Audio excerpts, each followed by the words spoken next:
Going to Vegas. Let's go to Vegas. Sin City. I've never been. Do you know what they're really known for? The nighttime.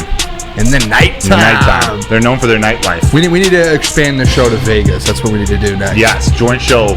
Pat McAfee show. Woodward Nights with Booner and Broder. In Vegas. In Vegas. Oh, I like that. For the Super Bowl.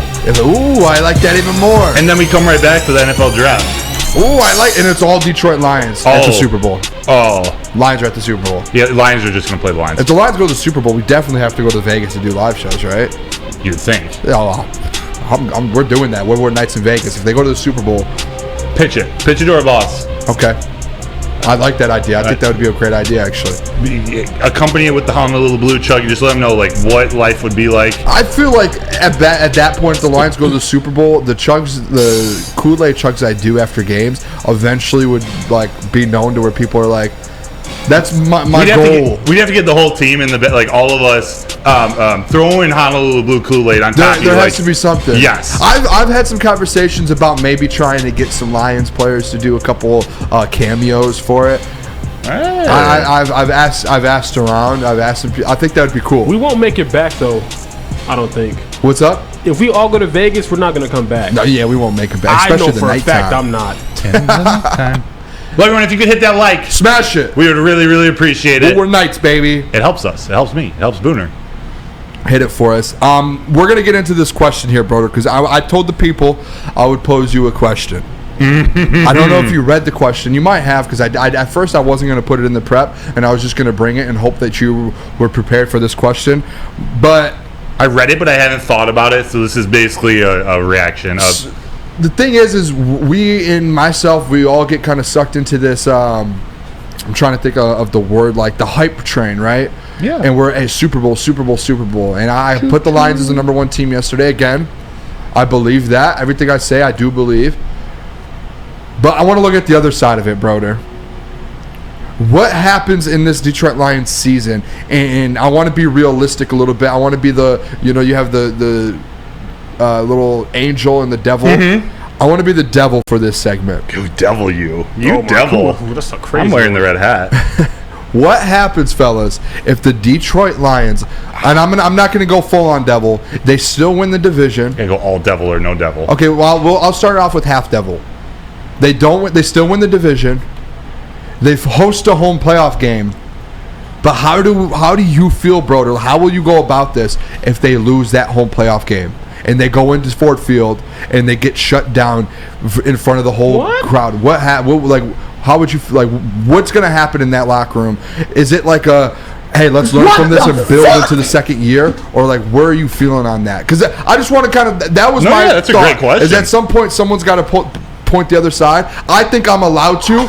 I think if anyone's allowed to go on the other side of it, it's me, because I've been doing the Kool-Aid. I put the Detroit Lions as the number one team, and I just want to have this conversation with you. No, that's a great question. And just to be clear, this is their first playoff game. They haven't won. It's not the second round. They don't have a bye. I know. Everyone's like the goal is just win a playoff game. We haven't won one since the '90s.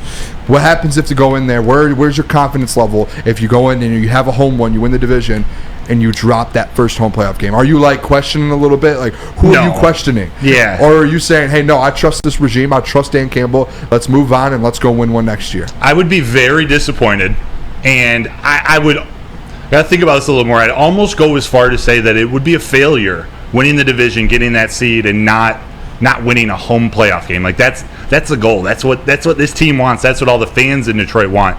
But I'm not going to write this team off and this coaching staff, and I'm not going to say that the following year I don't have the same amount of confidence. Again, this is the year. It seems like a lot of the stars are lining the easiest path to the playoffs. All things are pointing towards success for this team, but this team is built for the long haul. They're built for the next 2, 3, 4, 5 years. We haven't even gotten to the contracts of some of these young studs. I think they're not going to fall off from year to year, at least in the next couple of years. I have so much confidence that even with a loss, they'll pick up right where they, right where the season began this year, right where it started to win the division, get that seed. They'll get right back to it the following year. They got the same players coming back. They do. That's the confidence I do have with it. I will still be on the side to where, and fans will be too, to where it's like, this was supposed to be that year, and it sucks you have to wait another year, right? But like Steve Wilds, I love you, Steve. You're in the chat all the time. Shout out.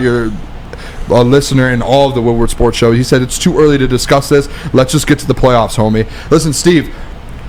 So we're all fine to discuss going and winning playoff games and going to the NFC Championship and Super Bowl and all that. I just wanted to have the conversation on the opposite side. That's all. I think it's fair to have that conversation if we're all going to talk about the one side. Let's just not be on this side. That's one thing I've been learning in this industry is, hey, you got to look at the other side a little bit. And I thought about that today, was like, hey, what if that actually does happen? Yeah. Like, that's a conversation that we're going to have because I'd rather have it now and not be just blindsided than be blindsided and be like, oh, and then the whole the house of cards fall on us. Steve Miles did follow up real quick, Nick. He said there's way more intelligent thought on the show. So Thanks, although Steve. he might have not wanted to talk about losing, I think seems like he might appreciate it. And I'm salty. It would be a complete failure. Yeah. That's what I'm trying to get out of the people. I want to see, like, hey, is this a failure if this happens, or is it on this side of it? Are you like, okay, next year? And I'm trying to put myself in this position, and it's hard because we never want to think about losing this home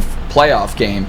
And it comes back down to the quarterback in my eyes. What happens in this game with Jared Goff? Does he have a contract extension yet? And if he loses that first home playoff game, he's fully healthy, and it comes down to him making a few plays and he doesn't. Yeah. Those are the type of things that we have to think about prior to him getting this contract. If things go south, like is posed with this question, Booner. I like that too. Britt from IA said disappointment, not failure. I like that the best, I think, because this year, if you get there and you win the NFC North, all right, we got something done. Something got solved. You won the first NFC North since the 90s. But if you don't win a playoff game, that's disappointing. But next year, if you go there and you don't win a playoff game, that's a failure. That's when I start asking, all right, 2 years in now of being in the playoffs, Dan Campbell doesn't get the job done in the playoffs. That's the failure when that comes. If he doesn't get it done in 2 years and you don't get a playoff win, all right, we're going to have some questions for you now. Jalen? In the comments, I see people saying, if he doesn't win, we can't extend him and stuff like that. I just think that's BS. Like, I did, yeah. I think, we get there, we go get the number one seed, we have our game and stuff like that, and he shows out and we still lose, then what? Say if we go toe-to-toe wherever we play with and we just lose, flat out. Do you not extend him because we lost? Or do you not extend him because, he went all out and we just lost the game? That could happen too. Yeah. But if he doesn't win this year, I won't be upset because next year, I think will be about 5 times better. So maybe next year, yeah. But if he wins the North, we go there and we go toe to toe, and he shows out. Even if he has a bad game, it's like you just can't drop him like that. So if he's the reason that we do lose the game, you would still extend him going forward? Like, how bad are we talking though? Like, what? I know that's why it's hard. Like, so we haven't seen the tape of this game yet. This hypothetical. If he's like, I don't know, 21 for like 40, like 2 picks, like 2 interceptions, like only 1 touchdown or something like that, maybe, yeah, but I think it's going to be very hard for Jared Goff to really F up a game like that to where it's like, okay, let's move on, because I'm not moving on to Hendon Hooker. That's for sure. Like, if we move on, I want someone who's already established because our team is too good for that. Yeah. You go ahead, real quick, just on the Goff topic, if he loses the game, it's not because Jimmy Garoppolo who just doesn't have the strong enough arm to make the throw in the Super Bowl. Yes. It would be because of a bad decision or a mistimed throw. Things that we're now seeing a sample size that those are just game mistakes. That's not who Jared Goff is. Right. You know what I'm saying? So, like, if he loses it, I would still have faith that he can. I'm not saying extend him yet. I haven't made my decision, and I'm a Goff simp. Like, I think you need to see. But if he loses it, it's not because this is my outlook. This is my outlook with it. I like the way this conversation kind of went. Yeah, well done. What Nick's kind of saying, if Jared Goff does lose that game, and you're sitting there talking about contract extensions, I don't know what he does. I guess like we keep saying, it depends on what he does in the game. But if that shows what his ceiling is for this Lions team, then I think, and I'm not saying that's it, but if he does go out there and that happens, and then in this hypothetical, again, this is a hypothetical, and that happens, and you show Broder that, hey, this is his ceiling, and maybe you saw maybe like, okay, his ceiling might be, from what you saw in that playoff game, it might be next year he can only get you to the second or conference championship. Then maybe it's like, okay, maybe we don't. Maybe next year we play it out and we redo it after next year, or I don't know, a franchise tag after next. I don't know, but I'm a little bit kind of, Nick, on your side, to where if you don't extend him until the end of the year and he does go out there and doesn't have the best game in the playoffs, you do have to question it a little bit to say, hey, this was what's supposed to be our best team. We were supposed to be contending this year, and we didn't get over that hump. At the end of the day, fellas, there is a reason why they did draft Hendon Hooker this year. Yeah. He is a backup plan if the Detroit Lions don't work out with Jared Goff. That's not me saying that. That is a fact. That it is a fact that Hendon Hooker got drafted in the third round because they feel like you still have to have a backup plan to be safe. Yeah. And it's not to be safe because of Jared Goff. It's to be safe in any NFL franchise has to be ready to where if this guy doesn't work out, we have this guy. It feels like to be safe if Jared Goff doesn't work out. This is almost if Jared Goff plays too well and earns too much money, yes, his market goes up. It's the same concept. I feel like insurance. that kind of outlook on it is like the most realistic. I feel like there's a lot of people who are like, it's either all in on Jared Goff or all in on Hendon Hooker, and that's where I kind of get a feeling where I'm sitting in the middle and I'm like, listen, there's a reason they did this. A real NFL. I said this before the draft this last year, and I kept saying it was, hey, if you draft a quarterback, it doesn't mean you're moving on from your quarterback. Right. Real NFL franchises go out there and get guys because they want to get that next guy. Look at the 49ers. They never ended up finding that quarterback. Look at the Patriots. Someone go tell me how many times the Patriots drafted a quarterback when they had Tom Brady, because they're always looking for that next guy to be safe. They always want a guy behind Tom Brady. 49ers. So if Tom Brady retires or moves on, they have the next Tom Brady. You want to always be taking those shots. Lions did it. That doesn't mean Hendon Hooker's that next guy, but you have the chance there. Yeah, this is such a great hypothetical because it's like we never want to think about this. And I want this to be put out there in the atmosphere. I 100% think Goff can take this team all the way through the NFC and to the Super Bowl. Yeah, I want baby. that to be heard and known. And the Red Wings just scored a goal. 3-1. Let's go. Copper. Andrew Kopp. Let's go, baby. Go Blue, baby. 3-1. Booner, great question, man. Great question. Hey, make sure you guys stick around too. I think at 9:30 we're talking Red Wings. I do have some questions about this Red Wings team because this stuff right now is very exciting. Epic. This is Epic. awesome. I just before you go tell them about Hamlin Pub, there's a comment a little bit ago. It was more directed at your original question. I like it from the one and only Corbin.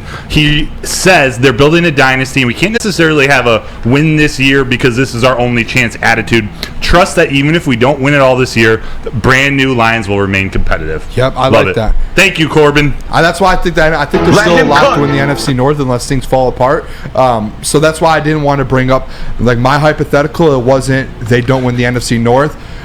Did they score again? No, I'm just giving people the reaction. Oh my gosh, Broder. But for you, Mason. My hypothetical though, I just think that hey, if they don't win the playoff game that we're all expected, how are we all feeling? Look at it early. All right, let me tell you guys real quick about Hamlin Pub, and then when we get back, we're going to get back in. We're going to talk Tanner Engstrand. I saw a couple people in the chat say, hey, if they do lose a playoff game and then you lose Aaron Glenn and Ben Johnson, that's scary. But we're going to talk about maybe a future OC here in Detroit.